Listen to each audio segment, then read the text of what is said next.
Bismillahirrahmanirrahim. Assalamualaikum warahmatullahi wabarakatuh.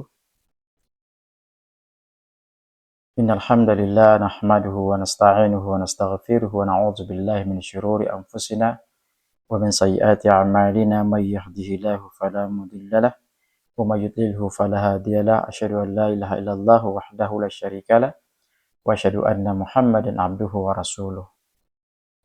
Para pemirsa, para pendengar yang dimuliakan oleh Allah Subhanahu wa taala, jumpa lagi. Hari ini kita membahas pelajaran kita Aqidatul Tauhid, sebuah kitab referensi bagi kaum muslimin dan muslimat yang dituliskan oleh Ma'ali Dr. Shalih bin Fauzan bin Abdullah Al-Fauzan hafizahullah ta'ala. Kita masih membahas kelanjutan pada kitab ini, yaitu pasal yang pertama, fi bayani ma'na tauhidir rububiyyatihi wa iqrarul musyrikin bih. Kelanjutan pembahasan kitab Aqidah Tauhid Ar-Rububiyah. Wa qad fattarallahu jami'al khalqi ala iqrari bi rububiyyatihi. Sungguh Allah Subhanahu wa taala yang telah menciptakan seluruh manusia dan menetapkan terhadap manusia itu tauhid, keyakinan yang disebut dengan rububiyah, hatta innal musyrikina alladzina ja'alu lahu syarikan fil ibadah. Hingga orang musyrik adalah orang-orang yang telah menjadikan bagi Allah itu ada sekutu di dalam beribadah. Bahkan orang musyrik itu menetapkan kepada Allah itu dengan sesuatu tandingan kemusyrikan yang digabungkan dengan rububiyah Allah Subhanahu wa taala. Kama qala Allah taala, sebagaimana dijelaskan di dalam Quran surah Al-Mu'minun ayat 86 dan 8 sampai 89, di mana ayat ini memberikan penjelasan dialog antara Rasulullah dengan orang musyrik. Kata Allah, qul, katakanlah wahai Muhammad kepada orang musyrik, man rabbus samawati sab'i wa rabbul arsyil azim. Tanyakan kepada mereka, orang musyrik itu, siapakah Rabb langit yang 7 dan Rabb arsy yang besar? Lalu orang musyrik mengatakan, sayaquluna lillah, yang memiliki Rabb yang memiliki langit yang 7 dan Rabb yang memiliki arsy yang agung adalah Allah Subhanahu wa taala. Itu jawaban dari orang-orang musyrik. Lalu kata Allah mengatakan kepada Nabi Muhammad SAW, qul, katakanlah Muhammad, afala tatakun. Kalau kalian mengatakan bahwa itu adalah Allah yang menciptakan, Allah yang sebagai pemiliknya langit dan bumi, afala tatakun. Lalu kenapa nih kalian tidak mau bertakwa kepada Allah Subhanahu wa taala? Kemudian Allah perintahkan Rasulullah SAW untuk menanyakan lagi, qul, katakanlah pada mereka Muhammad, man biyadihi malakutu kulli syai'in wa huwa yujiru wa yujaru alaihi in kuntum ta'lamun. Katakan lagi kepada orang musyrik, siapakah yang di tangannya itu ada kekuasaan, ya, seluruhnya, dan dia melindungi dan dia tidak dilindungi atas azabnya, in kuntum ta'lamun. Lalu orang musyrik mengatakan, sayaquluna lillah, itu yang punya itu adalah semua Allah Subhanahu wa taala. Lalu Allah mengatakan, qul ya Muhammad, katakan kepada orang musyrik lagi, kalau kalian mengatakan itu di tangannya adalah segala kekuasaan milik Allah, dan Allah tidak melindungi dan Allah tidak dilindungi oleh siapapun dari azabnya, kalian kan sudah mengetahui. Fa anna tusharun. Lalu bagaimana kalian ini bisa dipalingkan? Kalau bahasa kita, bagaimana kalian ini bisa dibodoh-bodohin sampai kalian menyembah kepada Allah, yakin juga kepada berhala atau kepada sekutu-sekutu yang atau membuat tandingan-tandingan dalam beribadah kepada Allah Subhanahu wa taala. Para pendengar dimuliakan oleh Allah Subhanahu wa taala, fahada tauhid, maka tauhid ini, tauhid rububiyah ini, lam yadhhab ila naqidihi ta'ifatin ma'rufatin min bani Adam. Maka tauhid rububiyah ini tidak akan pernah hilang hingga tauhid ini akan membuat perlawanan terhadap sebuah kelompok yang terkenal di kalangan Bani Adam atau umat manusia. Jadi siapa saja yang hidup di permukaan bumi dari keturunan Nabi Adam, maka secara fitrah dia memiliki keimanan tauhid rububiyah ini. Sekalipun dia mengatakan bahwa tidak ada dunia ini, tidak ada Tuhan di bibirnya, tetapi hatinya itu akan ragu-ragu mengatakan bahwa di dunia ini pasti ada Tuhan, atau di langit ini pasti ada Tuhan, atau dunia ini pasti ada yang menciptakannya. Itu secara fitrah dalam batin manusia tersebut. Bal qulubu mafturatun ala iqrari bihi. Bahkan hati manusia itu diciptakan di atas penetapan terhadap tauhid rububiyah. Tauhid ini adalah tauhid yang paling agung dari hati yang dijadikan, hati yang tercipta di atas penetapan yang bukan terhadap tauhid rububiyah, tapi di atas ketetapan para makhluk. Oleh sebab itu, jemaah yang dimuliakan oleh Allah Subhanahu wa taala, para pendengar dimanapun berada, ada perkataan para rasul yang Allah Subhanahu wa taala mengkisahkan kisah rasul ini yang mereka berdialog kepada kaumnya, itu dalam surah Ibrahim ayat 10. Qalat rasuluhum, berkatalah rasul-rasul mereka, afillahi syakkun fatiris samawati wal ardi. Ya, berkatalah rasul-rasul pada waktu itu kepada kaumnya, apakah terhadap Allah ini kalian ragu? Bukankah Allah ini yang menjadikan langit dan bumi? Gitu. Ya. Afillahi syakkun fatiris samawati wal ardi. Apakah terhadap Allah ini kalian juga ragu? Adakah kira-kira guna hati kalian?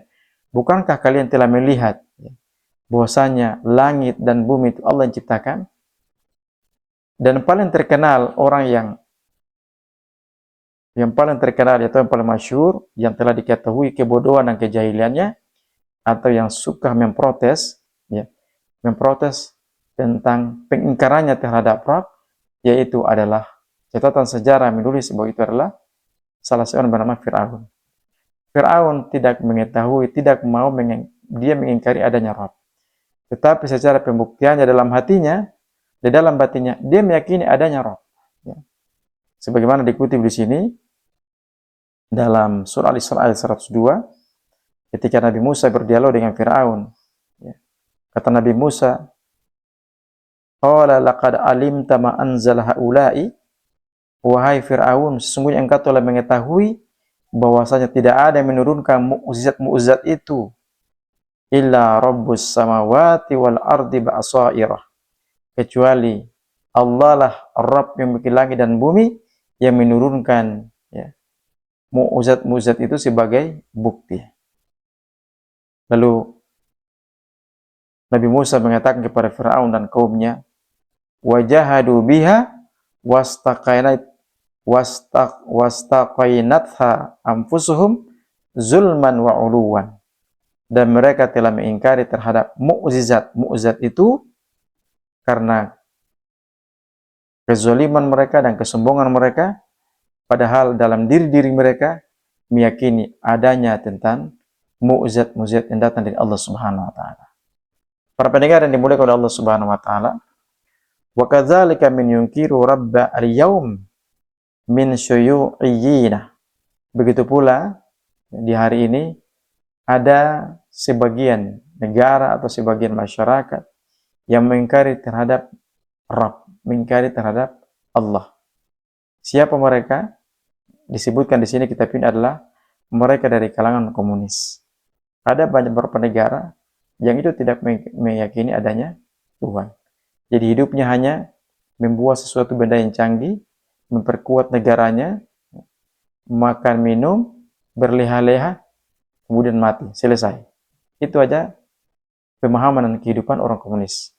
Berbeda dengan orang beragama, terutama orang yang bertauhid kepada Allah Subhanahu wa taala, dia meyakini bahwa ketika dia meninggal nanti ada kehidupan alam kubur, ada kehidupan alam akhirat, dan ada kehidupan yang kekal antara surga ataupun neraka. Para pendengar dimuliakan oleh Allah Subhanahu wa taala, Sesungguhnya orang yang mengingkari adanya Rabb di dalam dirinya, di dalam secara zahirnya adalah sebuah kesombongan, dan tidak ada kesombongan melainkan telah dipahami dalam batin mereka selayaknya bahwasanya mereka mengakui bahwa adanya Tuhan tersebut, ya. Dan tidak ada yang menjadikan ini, tidak ada yang menjadikan melainkan, tidak ada yang dijadikan melainkan dialah Allah yang menjadikan itu, dan tidak ada yang diciptakan melainkan Allah yang menciptakan, dan tidak ada pengaruh dan tidak ada tanda dan tidak ada bekas melainkan Allah lah yang memberikan pengaruh atau bekas tersebut. Sebagaimana dalam Quran surah At-Tur ayat 35 dan 36, Allah Subhanahu wa taala menjelaskan kepada orang-orang yang ragu tentang adanya Rabb, adanya Allah Subhanahu wa taala dalam ayatnya, am khuliqu min ghairin syai'in am hum khaliqun, apakah mereka diciptakan dari sesuatu ataukah mereka menciptakan? Ingat, apakah mereka itu diciptakan dari sesuatu ataukah mereka yang menciptakan? Am khalaqus samawati wal ard, ataukah mereka yang menciptakan langit dan bumi? Bal la yuqinun, akan tetapi ya mereka itu tidak pernah yakin. Coba tanya diri orang-orang yang sombong. Kalian sombong, apakah kalian menciptakan langit dan bumi? Apakah kalian diciptakan dari sesuatu? Apakah kalian menciptakan semua ini? Pasti manusia tidak bisa menjawabnya. Para pendengar dimuliakan oleh Allah Subhanahu wa taala, karena itu Syekh Hafizullah taala mengatakan, ta'ammul alama kullahu uluwiyahu wa safliyahu bijami'i ajzaihi. Maka renungkanlah kita ini, manusia merenungkan alam ini seluruhnya. Merenungkan alam secara alam ini tinggi, secara rendah alam ini, dengan semua bagian-bagiannya alam ini. Maka kelak kita akan mendapatkan sebuah persaksian tentang pembuktian bahwa alam itu ada yang menciptakannya, ada yang menjadikannya, ada pemiliknya. Maka pengingkaran terhadap orang yang menciptakan alam itu, atau dia mengingkari terhadap yang menjadikan alam ini, wajahaduhu fil aqli fatra, maka mereka telah mengingkari akal dan fitrah dengan tempat yang dengan kedudukan pengingkaran ilmu dan pengingkaran terhadap ilmu, dan tidak ada perbedaan keduanya, ya, antara fitrah dengan akal. Maka orang-orang berpahaman komunis hari ini yang memiliki pemahaman komunis, mereka bermegah-megahan, mereka berlihat-lihat terhadap dengan pemahamannya, karena mereka mengingkari adanya Rabb. Dan sesungguhnya mereka mengingkari Rabb, mengingkari Allah Subhanahu wa taala merupakan sebuah pintu dari kesombongan dan pintu terhadap sebuah perampasan terhadap nilai-nilai akal dan pemikiran yang baik. Maka barang siapa di antara kaum muslim dan muslimat yang menyerupai kelompok tersebut, maka sungguhnya akal mereka tidak dipakai dan manusia akan memanggil mereka dengan kalimat olok-olok atau hinaan, karena mereka mengingkari terhadap Rabb pencipta langit dan bumi. Sebagaimana dalam sebuah syair dikatakan, kaifa yahsal ilaha wa yajhaduhu al-jahidu wa fi kulli syai'in lahu ayatun tadullu ala annahu wahidun. Bagaimana pula seseorang itu bermaksiat kepada Tuhannya, dan orang yang mengingkari, dia mengingkari terhadap orang bermaksiat, dan segala sesuatu itu memiliki tanda, dan tanda itu menunjukkan bahwasanya dia, Allah itu adalah satu. Para pendengar yang dimuliakan oleh Allah Subhanahu wa taala, demikian yang bisa kami sampaikan pada pengkajian kita tauhid pada hari ini. Insyaallah kita akan melanjutkan pada pasal yang kedua nantinya. Subhanallah wa bihamdika asyhadu an la ilaha illa anta astaghfiruka wa atubu ilaik. Wassalamualaikum warahmatullahi wabarakatuh.